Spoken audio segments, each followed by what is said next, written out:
Welcome viewer, I am Murugan S.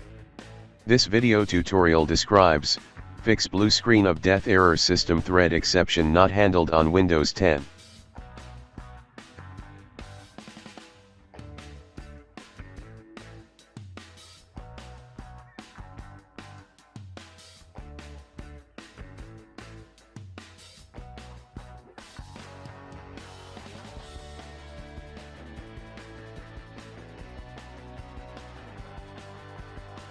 Click Advanced Options, click Troubleshoot. Click System Restore, select Operating System. Click Next, select Restore Point.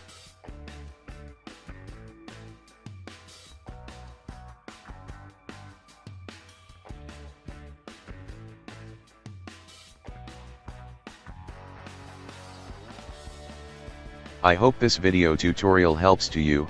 Please like, share and don't forget to subscribe my channel. Thank you very much. See you next video.